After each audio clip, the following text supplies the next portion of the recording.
दोस्तों, इशिता को पता चला रूही की पूरी सच्चाई कि रूही कभी मां नहीं बन सकती हैं।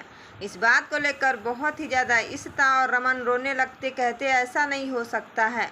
मेरी रूही तो शादी करने के लिए करण से बहुत ही ज़्यादा खुश हैं। अगर उनको ये पता चलेगा तो क्या होगा। वो रमन से गले मिल मिल कर काफ़ी ज़्यादा रोने लगती हैं और कहती हैं कि अब मुझे समझ में नहीं आ रहा कि ये सब कैसे हुआ है। आखिर में ऐसा नहीं करना चाहिए था। डॉक्टर बता देती हैं साफ साफ कि आपकी बेटी का अब कभी भी माँ नहीं बन सकती, ना ही वो कभी शादी कर सकती हैं। जिसे कहते हैं ऐसा कैसे हो सकता है। करण से वो सच्चा प्रेम करती हैं और वो शादी नहीं करने को पाएंगी तो क्या ही होगा। इसी बात को लेकर बहुत ही ज़्यादा सोच में हो जाती हैं।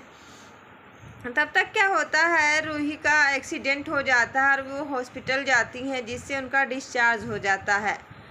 इशिता की फैमिली पूछती हैं क्या मैं अब रूही को घर ले जा सकता हूँ। रूही पूरी तरीके से ठीक हो गई या नहीं हुई है। कहने लगते हैं डॉक्टर कि हाँ, रूही ठीक हो चुकी हैं। अब तुम इसे अच्छी तरीके से अपने घर ले जा सकते हो, मुझे कोई भी प्रॉब्लम नहीं है। ये बात सुनकर रूही सीधे घर आ जाती है। यहाँ पर करण शादी करने के लिए काफ़ी ज़्यादा एक्साइटेड होते हैं, खुश होते हैं। ये ज्वेलरी, वो कपड़े, वो साड़ी खरीदने में बिजी होते हैं। मगर करण को तो ये पता नहीं होता है कि आखिर में मेरी बेबी होने वाली कभी माँ नहीं बन सकती है। ये डॉक्टर साफ साफ बता दिए, फिर भी किसी को एहसास नहीं होता है। वो कहते हैं कि अब मैं कैसे ही समझाऊं, मुझे पता चल रहा है। इस बात को लेकर वहीं पर चुप हो जाती है और कहने लगती हैं कि अब ऐसे नहीं हो सकता है, मुझे कुछ ना कुछ तो ज़रूर करना होगा। डॉक्टर कहते हैं कि ये लीजिए अपनी बेटी की मेडिकल रिपोर्ट। ये रिपोर्ट में दिया है साफ साफ कि कभी वो माँ नहीं बन सकती है।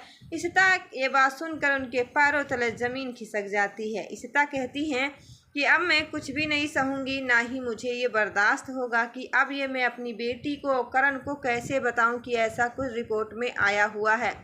जिसकी वजह से बहुत ही ज़्यादा सोच विचार में पड़ जाती है और उनको अंदाज़ा भी हो जाता है। कहने लगती हैं कि लाख कोशिशें करने के बाद भी उनको समझ में नहीं आया तो मैं कर भी क्या सकता हूँ। मगर हाँ, जो भी है वो अच्छा है और मुझे पता चल चुका है। तब तक यहीं पर दादी और सब लोग बैठी हुई होती, कहने लगती हैं कि ये सब क्या हो रहा है। मेरे घर में रूही की शादी है, जोरदार से तैयारियां हो रही हैं और तुम लोग सुस्त बैठे हो। आखिर में इशिता बताइए बात क्या है। इशिता कहती हैं कि कुछ नहीं है, मैं तो बहुत ही ज़्यादा सोच में पड़ गई कि आलिया तो मेरी बेटी पहले से जा चुकी थी, अब मेरी बारी रूही की आई है। रूही भी चली जाएंगी ससुराल तो कैसे मुझे अच्छा लगेगा। ये बात सुनकर रूही तो सरेआम बहाना बना लेती हैं इशिता रूही के सामने। मगर दोस्तों, सच्चाई तो देखने को मिल रहा है कि जैसे ही डॉक्टर के पास जाती हैं इशिता और रमन, कहने लगते हैं कि इसका कोई सलूशन यानी कि कोई भी रास्ता निकालो जिससे हमारी बेटी माँ बन सके और शादी भी हो सके। जिससे डॉक्टर कहते हैं हाँ, मैं रास्ता तो कोई ना कोई ज़रूर निकाल लूँगी, मगर आप मेरी बात सुनिए कि ये रिपोर्ट आप रख लीजिए। इशिता रमन के पास वो रिपोर्ट आ जाती है और कहते हैं ये अपनी बेटी रूही को मत दिखाना। तब तक सुधा आ जाती हैं उसी हॉस्पिटल में। कहते हैं करण और इशिता, रमन तुम यहाँ पर क्या कर रहे हो, बात क्या है। जिसे कहने लगते हैं कुछ भी नहीं है, मैं तो बस ऐसे ही सोच रहा था। कहने लगते हैं कि हमें पता है कि तुम लोग ऐसे सोच कर भी क्या ही करने वाले हो। आपस में बात सोचते ही बहुत ही ज़्यादा पास आ जाते हैं। कहने लगते हैं जब तक मेरी बेटी मुंबई से, लंदन से आई है तब तक आप ही का नाम ले रही इशिता। आखिर में ऐसा क्या हो गया मेरी बेटी को, मुझे नहीं पता है। यही बात सुनकर बहुत ही ज़्यादा एक्साइटेड हो जाती हैं और उनको एहसास भी हो जाता कि हाँ, जैसा भी है सच है, मुझे अंदाज़ा हो चुका है। यही बात सुनकर पूरा परिवार खुश हो जाता है। मगर तब तक क्या होता है, आ जाती हैं इशिता के होने वाले यानी कि समधिन जी। वो लाती हैं रूही के लिए बहुत ही बड़ा नेकलेस और करण से कहते हैं कि जाइए आप होने वाली अपनी पत्नी को पहना दीजिए।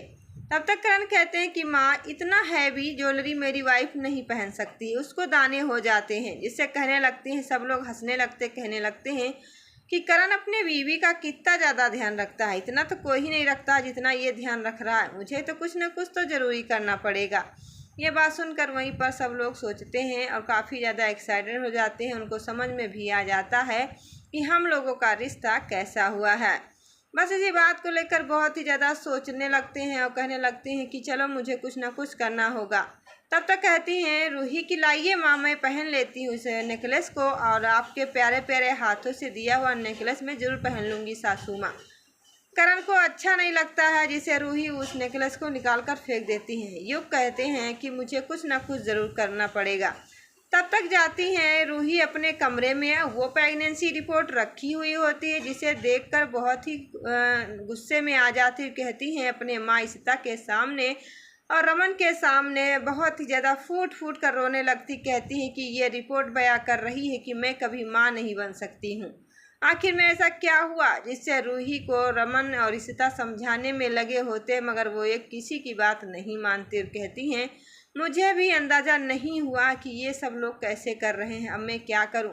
एक बार नहीं, वो बार बार सोचते हैं, मगर इशिता बहुत ही रोने लगती। कहती हैं मेरी बेटी को हकीकत पता चल चुका है, मगर वो तो उनको समझाने में लगे और कहते हैं कि मैं आपको समझा रहा हूँ कि डॉक्टर ने बोला कि इसका कोई सलूशन है, आप माँ बन सकती हो, आप इतना ज़्यादा टेंशन क्यों ले रही हो। जिसे कहती मैं टेंशन नहीं ले रही हूँ, बट मुझे कुछ भी समझ में नहीं आ रहा है कि अब मैं करूँ तो करूँ क्या। इसी बात को लेकर बहुत ही ज़्यादा सोचने में पड़ जाते हैं, उनको एहसास भी हो जाता है, मगर कहने लगते हैं कि चलो मुझे अब यहाँ से चलना है। यही बात सुनकर इशिता रो रही होती हैं फूट फूट कर। उनको अंदाज़ा भी हो जाता है कि ये सब किसकी वजह से होता रहता है। यही बात जानकर ही काफ़ी ज़्यादा खुश नज़र आ रही होती हैं, मगर कहती हैं मुझे कुछ ना कुछ तो ज़रूरी करना पड़ेगा, चाहे कुछ भी क्यों ना हो जाए। मगर इशिता कहने लगती करण से कि आप मेरी होने वाली बेटी यानी कि आपकी पत्नी कभी माँ नहीं बन सकती, क्या तुम उससे शादी करोगे।